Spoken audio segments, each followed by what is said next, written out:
In 2018, Halloween Horror Nights Orlando increased its house count to 10 houses with more than ever. In 2019, the event will once again return with 10 haunted houses. In the first part of this look at the event, we covered the shows, scare zones, merchandise, and food and drink.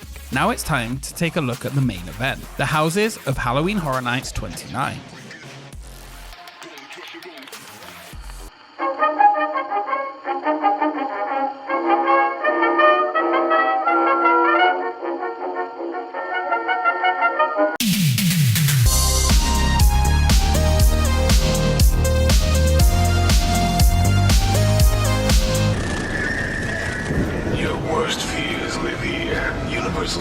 Halloween Horror Nights. Let's start with what was my least favourite house.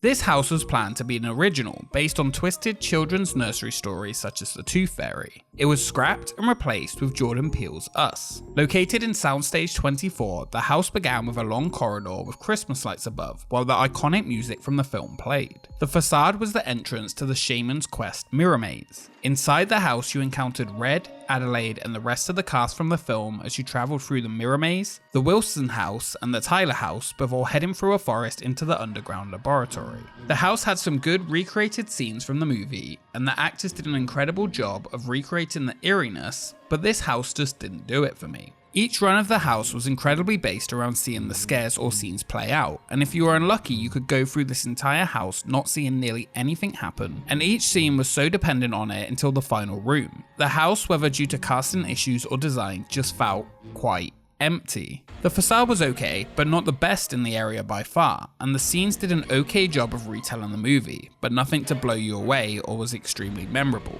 I did have one run through of this house where they were pulsing the entrance into the house early on in the event that made Us one of the best houses of that particular night. Getting every scare and scene really made a huge difference, but sadly ranking this over the whole event, it's at the bottom. One thing to note was the placement of the ops inside the house, which was terrible. Multiple times I had them standing right in front of the open door where you could see the tethered outside, or literally right in the middle of the rabbit room with the actor dancing behind them. The ops in general this year were in really intrusive locations, and at times were really intrusive themselves, trying to get you to hurry through even when you couldn't. It was my biggest complaint of Halloween Horror Nights 29, and I really hope they figure out a way to fit them inside scenes, because so many of them just have them plonked in the middle of the sets.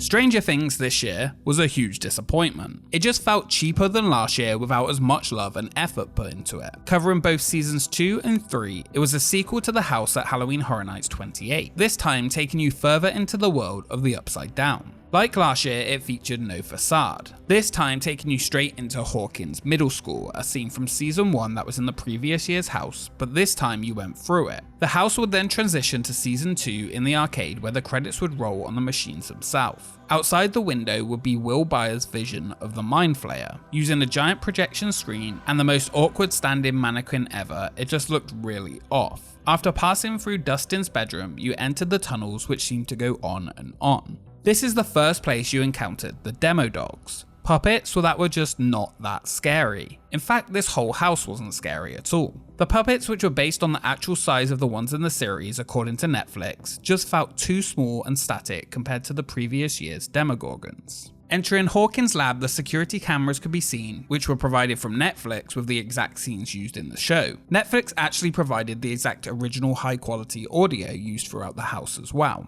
Further in, poor Bob lay dead on the floor, with 3 demodogs around him. At team member preview, this role was a live actor, but it was changed due to issues with the cast change taking so long, which is unfortunate. The final scene of season 2 features Hopper and Eleven closing the gates as demodogs attack. Inside here was 1 demo dog puppet and multiple static ones. The actors of Hopper and Eleven, though, were also static figures. This really left an anticlimactic feel to the season 2 ending in the house. While season 2 was not quite as popular as the first, season 3 would be a huge hit and would be where many were excited to see. It began entering the Brimborn Steelworks, where flayed characters would jump out, including Billy, before heading into Hawkins Hospital. The hospital monster would attack on the left and was one of the coolest parts of the whole house. The actor who was puppeteering this had no vision into the house, so one of the first times at Horror Nights they used a camera to choose their victims. In the next scene, in Hopper's cabin, the Mind Flayer could be seen through the roof. Another of a few great scenes in the house, before entering the Starcourt Mall, where the largest puppet at Horror Nights ever, the Mind Flayer, could be seen. It required 3 people to operate and was by far the best scene in the whole house, except in a rather small sized room for one of the best parts of the whole series. The house ends with the one Demogorgon jumping out from behind a door. The house was an odd mix of 2 seasons crammed together, not really showing the best parts of either, and some of the scenes created were a little questionable. Season 3 was designed way before the show had even released on TV, so parts had to be improvised to what was expected on the small information Netflix would share. Netflix provided a script and 1 hour on set for Universal to design the end of the house. The lack of knowing how season 3 would play out meant that fan favourites were added to the last Mind Flayer scene, such as Lucas and Erica just before Horror Nights started. Originally this scene was supposed to have a mannequin of 11. Overall, the house just featured way too many mannequins, not enough scares, and overall just fell flat. Will we see a return of Stranger Things though next year? I would be surprised if so, but then I've been wrong on a house returning before.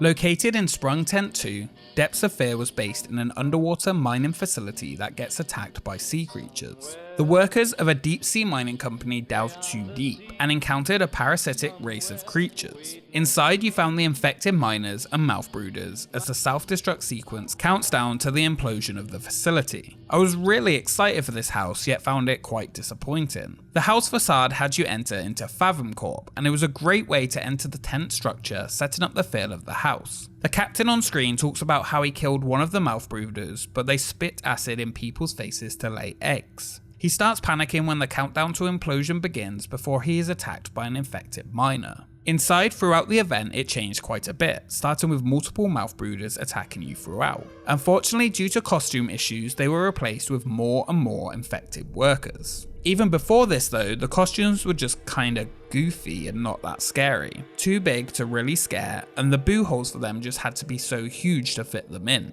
With the changes, the intensity did increase a little, but the poor design just left the house feeling slightly odd. The baby mouth brooder coming down for the ceiling was a great scare though. That thing flew out so fast and felt like it was nearly going to hit you. But overall, I found the house to be a little disappointing. I would have loved to have seen some more water effects like the rumoured waterfall or breaches towards the end.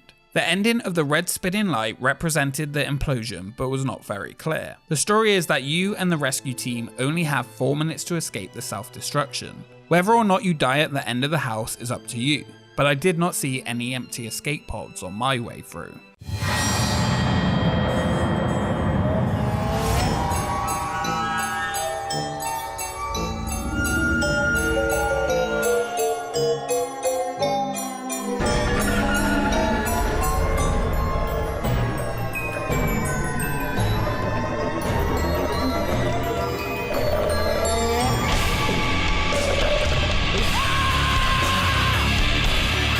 After the great success of the Scare Zone last year, Killer Clowns from Outer Space returned as a full house. This house was true to the movie and really fun, even though it was squeezed into the Shrek Theatre. There was no facade, which was a shame and would have been as easy as adding a tent out front. Here you went beyond the mayhem of last year's Scare Zone for an entire haunted house experience based on the cult classic Killer Clowns from Outer Space. It featured all of the scenes you would want to see from the film, all of the characters, and even the smells. Due to the large size of the clowns, it was easy to see where they would be coming from, but the highlight was the Clownzilla puppet and the final room full of multiple clowns. I kinda wish this house had been in a different location to really recreate the full scenes, and, I'm gonna say it, I kinda wish this house was in 3D, making it harder to spot the scares. From here on out, the houses are going to be so close together in quality that it's hard to place them in any kind of order, but here we go.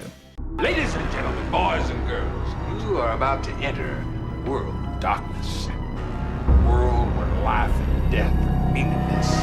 House of a Thousand Corpses. Many people who either had not seen or did not like the movie were not excited for this house, but it turned out that the house was even better than the movie, and breaking the curse of the Men in Black tent houses. Featuring a mix of great actors and incredibly varied sets throughout, the facade was one of the better ones this year, and the amount of detail inside was surprising for a house in this location. Each actor fit their role perfectly, and the house, just like the movie, got more and more crazy as it went on, ending in the catacombs with Dr. Satan. With the perfect entrance with Captain Spaulding, to the multiple Otis Fireflies throughout, and of course, Fish Boy. I'm the one who brings the Christmas candy.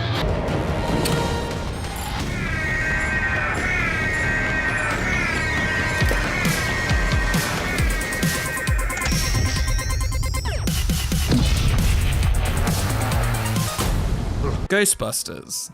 I like this house a lot. Another house with no facade and likely the least scary of them all, but for fans to walk through, it was a delight. If you didn't miss all of the scares, that is, as it was very dependent on timing. What the house did have was some great effects when they were working. Entering the public library and behind the books would be a floating ghost. A Pepper's Ghost effect would also show the library ghost, which would shush you as you went past. The next room was in pitch black and featured the library ghost, which was now in monster form, jumping out. This room actually really got me good the first time I went through it. Heading into the Ghostbusters headquarters, Janine could be seen behind the desk. The actors in the role did an amazing job talking and interacting with people through her microphone. Another Pepper's Ghost Slimer was used in the next room. Interestingly, Dana's apartment, one of the weaker sets in the house, was built twice. The entire scene had two exact sets which could be slid into place to make switching the scare actor out in this chair much easier. For whatever reason though, this wasn't approved and only one set was used, meaning the line had to be stopped for longer to change out the scare actor. Next, the containment unit, filled with ghosts, which was a great way to add more scares. The Terror Dog puppets were not the best. They looked good, but their movement was so limited that it was hard to find them scary. And the final scenes of Gozer and the Stay Puft Marshmallow Man were good, but would have been much better if there had been more space to really take them in. Overall, the house was a great representation of the movie and a fun one to walk through. I do kinda wish that you did enter through the firehouse facade though, with the Ecto one outside. That really was a missed opportunity. I am the Keymaster.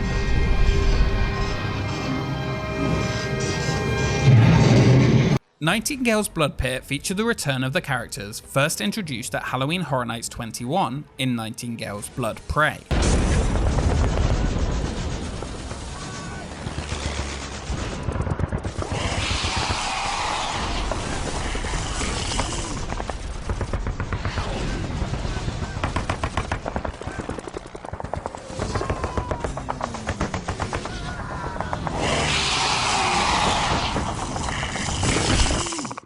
Ancient, shape-shifting creatures that are carnivore banshees that prey on the sick, dying, or wounded.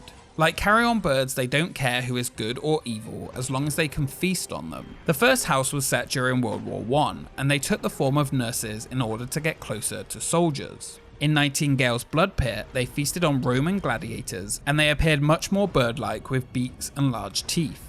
Here in an ancient Roman arena, they were drawn to the dead and dying gladiators, and you were about to take a trip under that arena. The first time I went through this house I wasn't too impressed, but over time the house ramped up to become scarier and scarier. Full of details of the era, it really felt like you could be under an arena with a stench of death surrounding you. Featuring one of the best facades of the year and stacked full of nightingales attacking you from all sides, it was a really intense experience. Halfway through, the arena above collapses and bodies were falling through the ceiling. The Roman Emperor himself had to beg for his life. The lion, when working, was a great scare coming directly out at you with a gladiator holding it back, ending with an intense experience inside what could only be known as a nightingale nest. I really enjoyed this return and even liked the new look of the less evolved nightingales, which was even scarier. Above you, if you looked up at the right spot, you could see a full arena, and the feeling of being in the tight spaces underneath made it much more intense. The house continued to improve over time and became one of my favourites of the year. They're everywhere! After the hit of the Yeti section in Slaughter Cinema the previous year, this time a full Yeti house will be at the event. Deep in the remote tundra of the Yukon, loggers and trappers seek refuge from a blizzard. In the darkness though lurks a terror far more dangerous. This is Yeti territory, and they were everywhere. The snow-covered house featured one of the most detailed and beautifully designed houses ever created. From the incredible facade to the log cabins into the Yeti's lair, everything looked perfect. Featuring not just one, but 3 of the best scares of the event, with the chest-bursting Yeti, arm Yeti above you, and of course, the door Yeti. Each Yeti had their own unique look. Icicles for the Yeti lair were apparently originally built for the Halloween Horror Nights 27 show for Academy of Villains Afterlife, but due to Irma they were not used and were placed inside here. Some of the scares could be somewhat time independent, but when you did see them, they were just so good. With the house feeling much longer than Us, which was also located in the same soundstage. With some of the best scares of the event, Yeti, Terror of the Yukon will be remembered as one of the greats. My top 2 houses could be equal, they were just that good.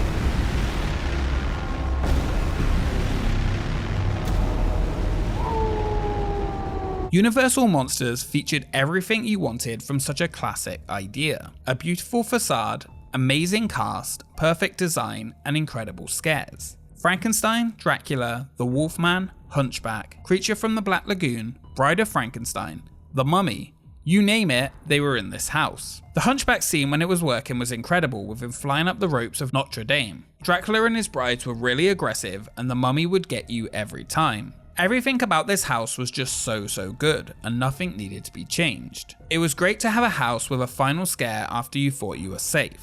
The Frankenstein that hung behind the curtain at the end was a great addition.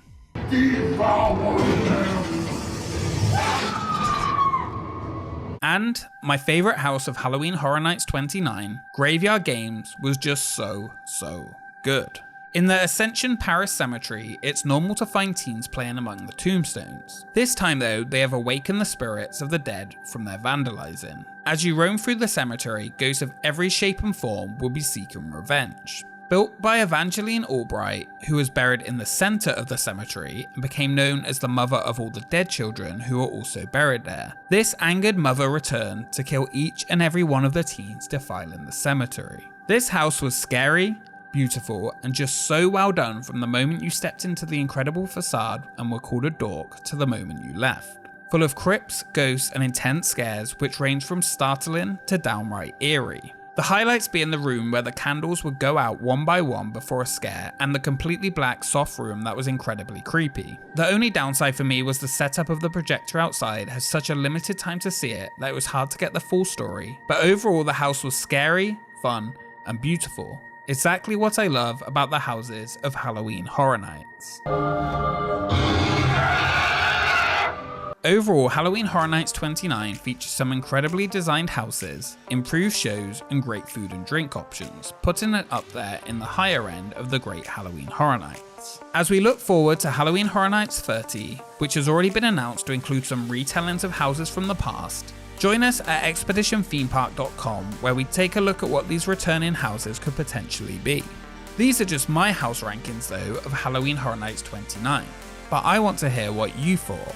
Let me know what you would rank the houses in the comments below.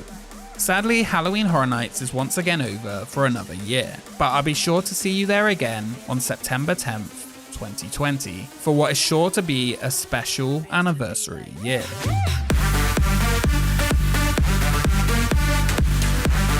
Thank you so much for watching this episode of Expedition Haunts. If you enjoyed it, make sure you subscribe to join the expedition, and a special thank you to our Patreons for supporting the channel.